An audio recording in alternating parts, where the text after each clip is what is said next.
Welcome back to some more amazing content. Today we are going to be talking about the up-and-coming rising star of the far right or the dissident right. Something that I am a part of, by the way. I'm not saying that like a liberal, but we do have Michael Cassidy up and coming in politics. Somebody who was not really known about up until like a couple weeks ago. And apparently he's going to be a good primary contestant for the right wing coming up. Now, what I will say about this guy is that he's been getting a lot of praise, and a lot of the right people have been giving this guy a lot of credit. Apparently, he has like the furthest right wing, most conservative platform, apparently, going into the midterms. And his main competitor is Michael Guest. Now, the thing about Michael Guest is that I don't know anything about him. So we'll see how he pitches himself according to the website. We're going to see if he's a fighter or not, and we'll see whether or not I agree with this platform. I find these sort of things pretty enlightening when we read about it. So, anyways, we'll meet Michael Cassidy right here. So he was born in Annapolis, Maryland, outside of a naval academy. He grew up in Arlington, Virginia. So a lot of spooks live there, but we'll just give him a pass. When he was in high school, terrorists attacked our nation in 9/11. Now, the first problem I have with that is that the guy's completely bald, and he says that he was a teenager during 9/11, which would make him like less than 40 years old, which is bizarre because he looks like he's 55. And that's not a good sign physiognomy-wise. That's not a good campaign aspect, is to look old. I do nitpick because nobody else has the balls or is as rude as I am to point that out, but I will say the guy's not good looking. That is a liability. Not enough for me to not endorse, but I'm just pointing this out. Anyway, I would see the smoke rubble every day on my school bus. On the following months, I resolved to then join the military and serve my nation. Okay, a lot of people did this. Who cares? Anyway, he was commissioned into the Navy in 2009, and after 3 years of flight school, including being stationed in Meridian, Mississippi for a year, I earned my naval aviator wings and moved to Virginia Beach. In Virginia, I became a F-18 Hornet pilot. After a tour in which I was on deployment on the USS George Washington, I received orders to return to Meriden, Mississippi as a T-45 instructor pilot. I spent the next 5 years as an instructor pilot before leaving active duty. I still fly for the Navy Reserves as an instructor pilot, and my civilian job is maintenance test pilot for the T-45. So right there, my problem with the website is that he doesn't need to get into all this detail. As somebody who is really well read and somebody who does care about the military, I don't even know what a T-45 is, and I could not care less what it is, frankly. All he could have said is I became a FA-18 Hornet pilot and that I became an instructor pilot. He didn't have to mention that, oh, well, I spent 5 years here and then there and that. And then also, like, okay, well, if you joined the military after 9/11, subsequent, within years, how is it that you were only commissioned in the Navy in 2009? There seems to be a gap in time here. Obviously, he must have been, like, dicking around doing something else. Maybe he went to college, but I think that'd be pretty relevant to put into the story. So there you go. I think that that's pretty bad writing on his part, assuming he did it. And if he didn't, then that's his fault. Anyway, ever since 9/11, I've wanted to serve and protect the nation against those that wish to destroy her. Again, with like the virtue signaling, like I want to save the country, as if nobody else agrees. Okay, like I don't give a shit. All right, frankly, I had always believed that these foes would come from the places on the far side of the world. Okay, and the last few years, I've been changing my mind. I've seen our communities devastated by the shortage of good jobs and oversupply of drugs, and by the subsequent spike in suicide and overdose deaths. I've seen millions of illegals pour into the nation without penalty, with the encouragement of leadership of both parties. So again, this is very generic stuff. I think this is red meat to the base. Obviously, that is pretty facetious for him to say that illegal immigration is promoted by both parties. That is just retarded. You can just tell because why would the Republicans, for example, support a fence? Why would the Democrats support a fence in the 2000s? And sure, they might have taken that back, but nonetheless, I still think that if the politicians are publicly advocating for mitigating illegal immigration, then there must be some sort of personal vendetta against illegal immigration by politicians. And sure, they may not give too much of a shit to fix it, but that's maybe because it isn't that big of a problem. And so for him to say that, oh, it's been encouraged by the parties, no, maybe people just don't care enough. And in fact, if people are so inclined to be anti-illegal immigration, then why aren't there more primaries? Why aren't these far-right candidates, so-called, winning more elections? It's obvious that people don't really care. So what I see here is a virtue signal. And again, it would be one thing if he were just a standard Republican with this stuff. I wouldn't read it. But because all these people on Twitter are saying that he's one of the best, when you have people vouching for him that I care about, I'm going to look at the platform. And so far, it's been pretty boilerplate. So we'll just go on and read. All right. So I've seen our political and military leaders squander our nation's most precious resource, the lives of our frontline troops. I've seen large corporations endorse leftist social doctrines while they exploit the American worker and evade paying taxes with loopholes created just for them. Again, so this is kind of like a populist rhetorical appeal. We'll see here. So, political and military leaders squander frontline troops. What does that have to do with anything? I feel like he's just complaining. I've seen large corporations endorse leftist, okay, and while they exploit the American worker. Again, so pushing leftist doctrines, yet he brings up exploitation of the American worker, which sounds oxymoronic when you say it the way I did, and to evade taxes with loopholes created just for them. See, the problem with this is that the Republican Party is conflated with creating the loopholes, and that's not really even true. But even if it were, you're basically appealing to the wrong people here. The Bernie bros that agree with like 75% of what you're saying in these lines aren't going to be voting for you at all. So for him to make these populist appeals seem redundant at best. So this guy does not seem like a genius, and that's fine. A lot of the people that join the military are kind of dumb, but they are useful. So, but again, should they be in Congress? No. So we'll see if this guy redeems himself in the subsequent paragraphs here. I've seen the left try to destroy the culture and social cohesion through violence and racial agitation. Many on the right continue their silence, or at most will impotently complain on social media. I've seen enough. Michael Guest is not equipped for the challenge. He may be a decent man, but he's proven to be ineffective at the job. We need people who will fight in Congress. Okay, this is a pretty mid, sort of like meet my candidate. A lot of irrelevant details, a lot of pandering. Again, that's completely to be expected by a politician. But when I see all these people vouching for the guy as if he's like the second coming of Buchanan, I would expect better. But that's fine. I don't really care. Issues. We'll go ahead and we'll look at the most important part. So electoral integrity. We'll look at here. We cannot allow any future election to be conducted. Okay, well, I'll be careful with TOS here. Require state and federal ID to be shown. Okay, fine. Ban ballot drop boxes. Okay, that makes sense. Require all ballots to be paper, not electronic.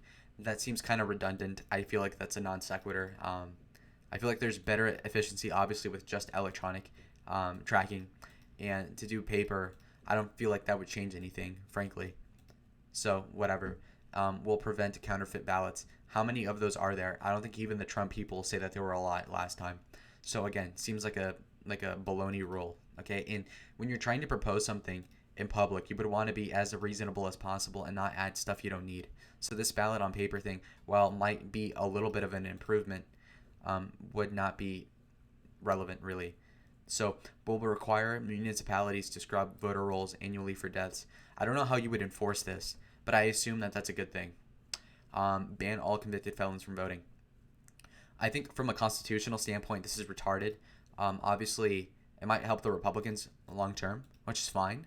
But then again, constitutionally, how will that work? And again, I don't really care about the Constitution. I'm saying that from a pragmatic legislative standpoint. Half of the states, I'm pretty sure, let felons vote after a certain point. So I would have to be careful about that. So I think this platform right here is kind of dumb. Anyway, ensure transparency and oversight by requiring video cameras at all polling stations. I don't know how practical it is to legislate that is my question here, or assertion, but whatever. The overwhelming majority of poll workers are volunteers and patriots, but this will nonetheless give Americans greater confidence. Okay, whatever. That's fine, I guess. So we'll go back one page, and we're going to go ahead and read the second part, life. I'm firmly pro-life. The pro-choice label is a falsehood. Babies didn't choose to die. I've taken a pledge to never vote for any legislation that gives even a penny to Planned Parenthood. Okay, that sounds good to me. Yeah, so he wants to ban abortion, most abortions after 6 weeks. Okay, well, I guess you can't really criticize this. He's going for the most right-wing position there is, I suppose. If you really care to, I think you could say that he's against, abortion in the cases of kids with Down syndrome, obviously deformities and, incest babies and rape babies. he doesn't want to go out on a limb and say that. I don't really care either way. The thing is with me is that the House of Representatives has virtually no bearing on the abortion thing. So I could really care less what he thinks about it. So again, he says he's pro-life. I'll take him at his word for it. I don't really care either way, just for practical reasons. Obviously, I would agree if he's more conservative on that, but then again, it doesn't matter. Okay, immigration. Finish the wall and militarize the border. Okay, well, this is pretty. Okay, well, we'll see. At least 1.5 million new immigrants arrived in our country in the last year alone. Well, that's a lot. That's more than twice the population of the entire Mississippi 3rd Congressional District. That's interesting to point out. Problem being that very few people have a frame of reference of how big that congressional district is, and I bet you it's pretty small, obviously. Foreign-born residents vote nearly 80% Democratic. Now, again, I love this point as a Republican because it's very important that every conservative knows this. Clearly, this won't work with moderates or Democrats. They won't give a shit. But it is important to point out, okay, we're the Republican Party, and most of the people that are being let in are one way or another voting majority Democrat. That's going to be a liability no matter how you slice it over time. That is important to point out. And a lot of people don't know this, and even if they do know it, it's only subconscious in understanding. So it's important that people are vocalizing this. So I will give them credit for bringing this up because most people won't. A key reason why Democratic politicians love immigration, it's inexcusable for Republican politicians like Mr. Guest to be ambivalent to the fact. One of the main issues in this campaign is whether we want to continue to allow millions of foreigners into the country, legally or illegally, to depress wages, increase housing costs, commit crimes, and add to the Democrats' voting rolls. This seems like a pretty good talking point for, the layman Republican.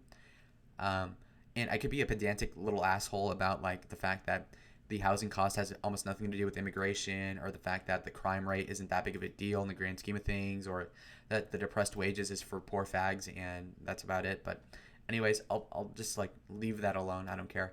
Anyway, the Republican majority in 23 should commit to the following platform. Okay, well, we'll see.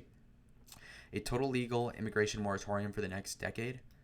That seems like a pretty reasonable, moderate position to have by my standard. But then again, we're talking about the Republican Party. This is to the right of like all but like half a dozen Republicans publicly. So I'm this is cool. It doesn't matter that much, like I said, because like how much will abortion matter in the House legislatively? How much will it matter immigration wise legislatively? Not much. Now, it is better for somebody to be based on these issues even if they don't have to vote on it. But then again, it doesn't matter. It's an extra. But okay, fine. Fuck it. All right. So you're pro legal moratorium? Fine. That's a good thing. But then again, what are you going to do in Congress to get that advanced? And most people don't have a good answer for this because there is none. Okay. Deport all foreigners who are in the country illegally. Again, good idea, or at least like on paper, sure. But the infrastructure isn't there to do so. If we were to grant that there's like anywhere from like 10 to 20 million illegal immigrants right now, and there's less than 100,000 ICE agents, it would take decades for there to be a deportation, which is why I sympathize with the Mitt Romney platform of 2012, where he said that you need to make it so that you don't help the illegal immigrants at all. You take away their job opportunities, you take away all their incentives to be here, and basically starve them through attrition, work-wise, among other things, to make sure that they auto-deport, as in they get the fuck out, right? The majority reason for illegal immigrants to come is because of benefits. If we were to limit these benefits, indirect ones, obviously, then they would have less of a reason to come. And then secondly, of course, they want jobs. If you cut away those jobs, if you enforce E-Verify, like Mitt Romney would have theoretically, then they would leave because they wouldn't have a reason to stay. And then the ones that would stay would be far fewer than the 10 or 20 million that we have here. And then the 30,000 ICE agents that we have right now would be better spent doing that rather than hypothetically not focusing on the other things that we can't control and just just like pinpoint and just abduct 50 people. I'll take another 100. That's inefficient and that's for show. So again, deport all foreigners. I agree on principle, but then again, how practical is that? Not at all. So we'll finish the wall immediately to stop hundreds of thousands of migrants, and the border patrol doesn't catch. I read that wrong. Obviously, we should do that. Supplement the border patrol with American troops to protect the border. Again, on paper that makes sense, but logistically, how does that work? I would like detail on that. And again, what would a Congress do to do that? I guess they could fund it somehow, but that's kind of like a Pentagon executive branch thing. So it seems kind of ridiculous to say that a congressman is gonna do any of this shit, honestly. But we'll just grant him that, whatever. Um, End birthright citizenship, which draws so many foreigners to the country. I completely agree with this. I think the vast majority of people that are anchor babies are net negatives. So I would 100% be for ending it. Now again, that's a stretch. I think that the Supreme Court hypothetically could resolve that, but the Congress can't really do anything. So then again, it's all redundant for him to say that he's for these things when he won't do anything to fix them, and I'm not blaming him, but it is what it is. Mandatory e-verify for all businesses and government, and heavy fines are prison for those that do not comply. This is a pretty good idea. Only problem is that the prison sentence that's retarded. Anyway, that's fine. Create a bounty system similar to the Texas abortion law that allows citizens to receive compensation for whistleblowing on companies that hire illegal aliens. See, my inner black, and I'm not black at all, but my inner nigga is gonna say, don't whistleblow, that is gay, don't snitch ever. Oh my god, this illegal immigrant has a job. First of all, if your job is taken by an illegal immigrant, then you're a low status human being, okay? If some idiot who can't even speak English took your job, then you're clearly not an effective human being. Okay, so if you want to have like a phone line and have operators take calls from like 70 IQ, like white people, they're like, he took my damn job. It's like, well, I don't feel that bad for you. Sorry, I don't care. But okay, fine, fuck it, why not? Dramatically reduce the number of foreign students from threat nations like China and Iran. I completely agree with this. You can tell that the Chinese are definitely trying to take blueprints and other shit like that from universities. Take plans and implement it into their own economy. So I'm completely for banning Chinese people from the country. Well, yeah, almost all of them. So yeah, no, I think that's cool. Protecting children. Okay, so um, one of the biggest pitfalls of conservatism is the inability to conserve family values that protect our children from leftist social values. We are on the right traditionally have been wow, I'm stuttering, hesitant to use government to legislate morality. The inescapable truth is that when we take a hands off approach, the left swoops in and implements their progressively more twisted social doctrines on our youth. Okay, that makes sense. Um, Ban transgender surgeries and puberty blockers for anyone under the age of 18. I mean, yeah, obviously, but I hate this sort of like ban stuff for children. Can we just ban it for adults too? I don't know, again, how you would do this. How does that make sense? But to assume that the immoral thing is that they're doing it to children is retarded. I think that adults should be banned from doing the transvestite stuff too. Ban the promotion of sexual orientation for young children, as they've done in Florida. Well, I guess if they can do it in Florida, they can do it federally. Fine. Require phone and computer companies to create a parental control overlay on all phones, tablets that would allow parents to block TikTok, Instagram, Facebook, and other social media for those under 18. Um, Honestly, I don't see how this is at all possible. How they would be able to force companies to do something like that is, I think, pretty ridiculous. So that's retarded. I would 100% be for banning this part of the platform. It makes no sense. Fourth would be to investigate Netflix for being a distributor of child. I don't know if I should say this, but yeah, child, cheese pizza. I'm gonna highlight it for its Cuties special plus any other companies that have distributed similar material. Again, is the movie Cuties really bad? Yeah, but this is just another virtue signal because if you look at it, investigate.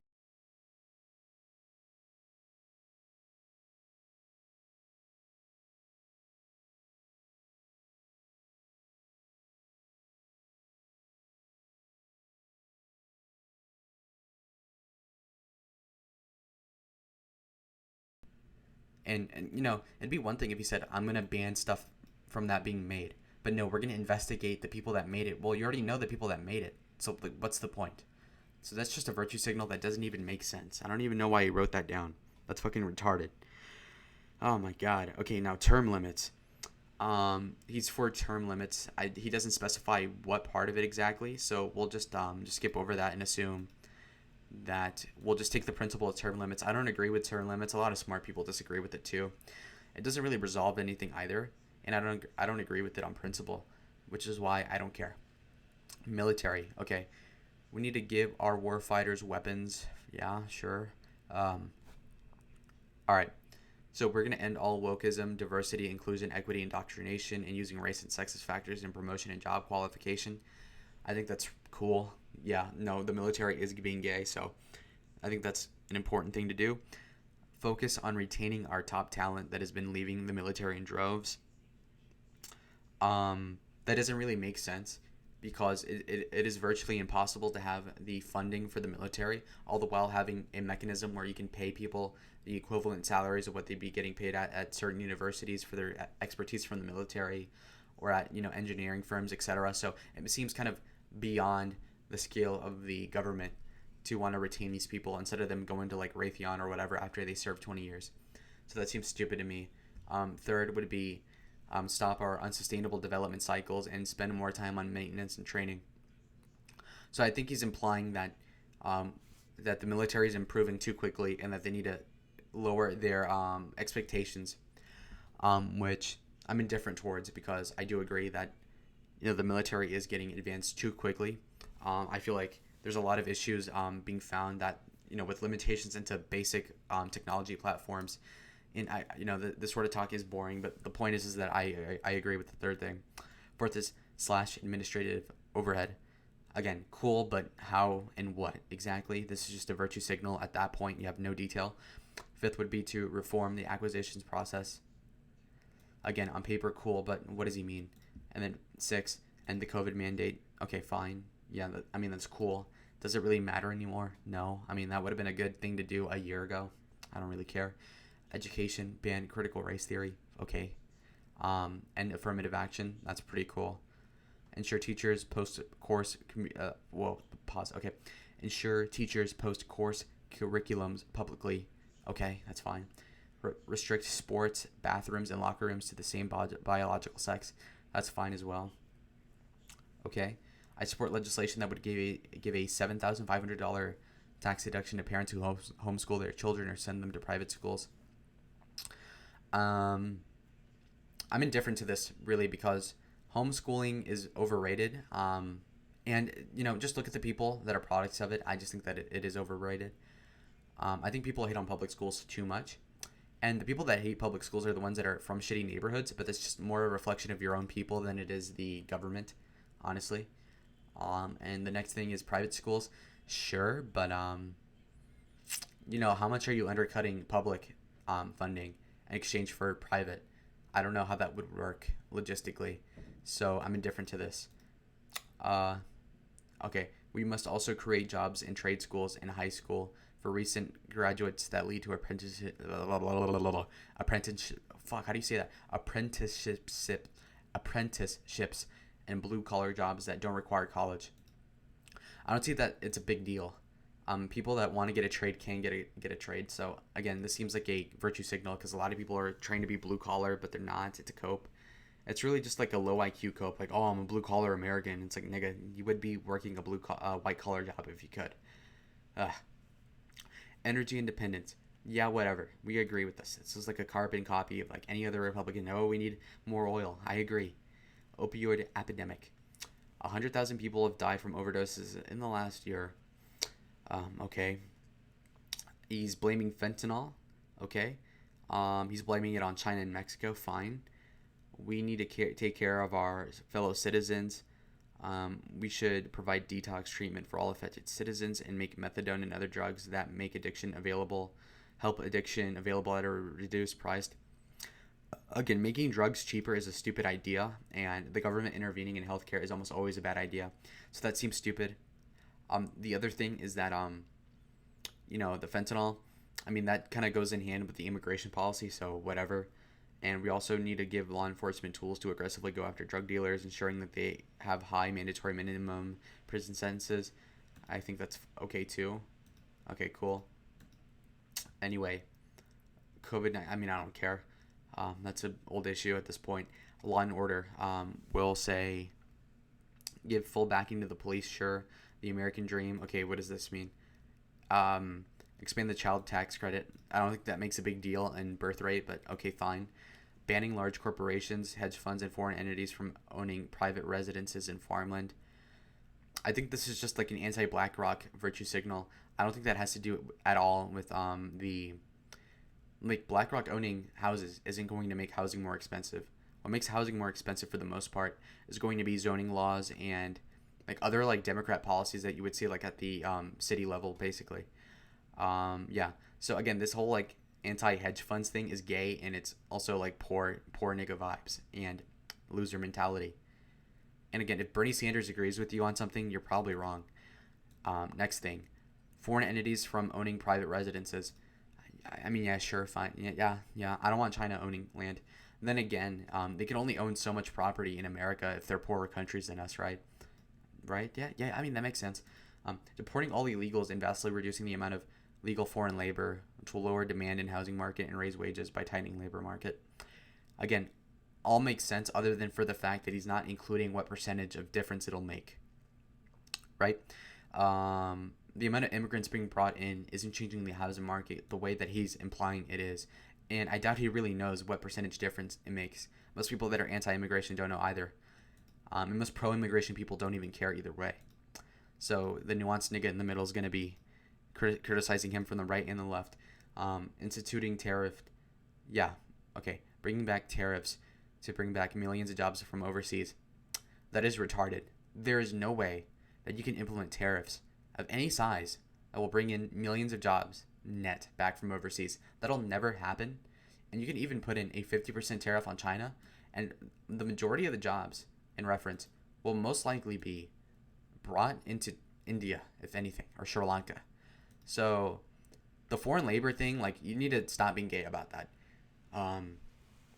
The fact is that American people take way too much wages. Like, they get paid too much for the same thing that they'll get from China, which is why those jobs went to China. Asking for them back is counterproductive. In fact, you would want the Americans to be doing jobs that immigrant people cannot do, because that would mean we are superior to them, at least at a basic level. And I'm really tired right now. It's like 2 in the morning, but we'll drudge on for the sake of the content, boys. Create a plan that makes it easier for businesses to offer maternity leave. This is a leftist talking point. I don't think this is a very common issue for maternity leave to be a thing. And should women even be working? So again, like, oh, this guy's based, but then he's talking about maternity leave. Like, come on. Anyway, I'm very tongue-tied. Agriculture is the backbone of Mississippi. I don't care. Impeaching President Joe Biden. Okay, that's stupid. I think that's pretty counterproductive. Second Amendment. Okay, we'll see what he says here. Support nationwide concealed carry legislation. Okay, fine. Prosecute those at the ATF who have been breaking the law and setting up federal pseudo-agency registry of gun ownership. I think he's referring to like the new Biden stuff where they're trying to keep like their own list of gun ownership that's not necessarily legal. I guess you can do that. I don't think it makes a big difference either way. Oppose all so-called red flag gun laws. That's fine. I mean, that was like the common Republican talking point 3 years ago, so I don't see how he's any better at gun policy than anybody else in the Republican Party. Drain the swamp. Banning members of Congress, their staff or spouses, and high-ranking judicial and executive branch officials from financial dealings such as stock trading. This doesn't make a big difference either way. The amount of money that the politicians and all these judges have isn't going to make a big dent in the economy. So in the grand scheme of things, it's not a big deal. Of course, in principle, they shouldn't be like exploiting anybody, but I don't really care, practically. And also, completing and reforming the FBI from top to bottom. This is completely impractical for Congress to do. So again, I don't want to come off like a sourpuss, but you cannot say that that this is going to change anything, right? Third, banning all lobbying on behalf of foreign countries. I guess that makes sense. Reinstituting the civil service exams for bureaucrats, making it easier to fire them. I guess. Giving freedom to every non-violent prisoner charged for January 6th. I guess that's fine. It's not going to happen, but okay, cool. Creating a commission similar to the Base Realignment and Closure Commission to investigate corruption and contractor price gouging. Again, on paper, sounds cool. It's all like libertarian and fiscally responsible, I suppose. But how much is that going to happen? How much of that is practical? I don't know. Point being that Michael Cassidy's platform is one of the best I've seen, but that's not saying much. I would say he's like 20% better than the average Republican at best. The guy is a little more Republican than most, but that's about it. So he's cool.